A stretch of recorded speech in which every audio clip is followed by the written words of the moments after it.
St. Louis making national headlines tonight for the reopening of a case that sparked weeks of unrest and sparked conversations about race.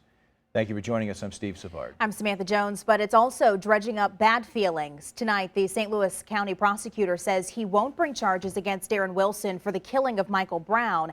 This comes after an all-new and independent investigation. News 4's Ashley Lincoln is in Ferguson tonight, where this whole story began in 2014.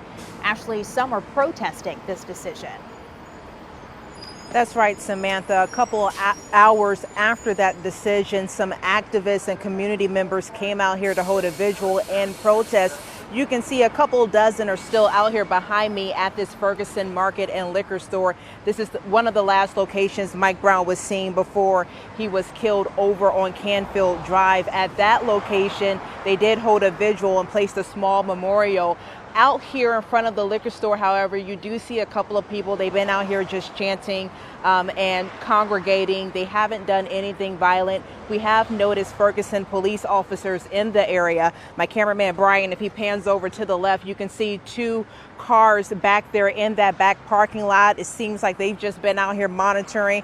But again, none of these activists or community members have been out here antagonizing the police. But back to Bell, he says if he would have brought charges, he would have violated his ethical duties. And this was simply a matter of what could be proven in court. And according to him, there just simply wasn't enough evidence to bring charges or take this case to trial. This case is a tragic one.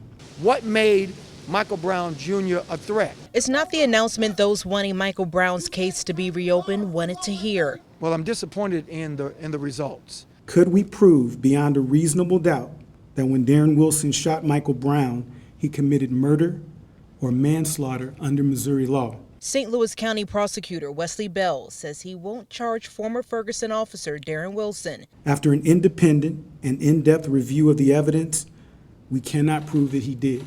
Bell says Michael Brown's parent asked last year on the anniversary of his death for his office to reinvestigate. Independent investigators, according to Bell, spent the last 5 months probing the case. Bell says their focus was determining if Wilson committed murder or manslaughter. Out of respect for Michael Brown and for his family, I do not intend to relitigate the evidence in this case. Bell's stance brought outrage from one man attending the press conference. You lied, bro. We knocked them doors for you. It's over. This your first and last term. But the decision now sparks drive for change. What Bell said to us today is that the bar is so high in trying to prosecute a police officer in this state and in this country. Activist Reverend Darrell Gray says the legal protection given to police far exceeds the average citizen. I'm hoping that we can pivot from protests to policy. Bell made clear his decision doesn't exonerate Wilson. There are so many points at which Darren Wilson could have handled the situation differently, and if he had, Michael Brown might still be alive. There's some anger, there's some frustration. There are people who have been waiting years for justice. And what we've seen right now, there's no justice for us. An opinion Bell agrees with.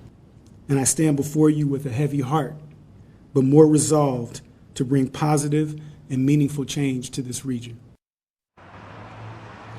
And again, the protesters that are out here, they have been nonviolent the entire night, and the message has been straightforward that there's still a lot of hurt in this community. Now, Gray is hoping that the community will pause and reflect before acting out. Bell did meet with Brown's family before the news conference. He did say that they were not pleased with his announcement. As you can imagine, we did try to reach out to the Brown family, and we'll let you know when they provide us with an update. For now, reporting live in Ferguson, Ashley Lincoln, News 4.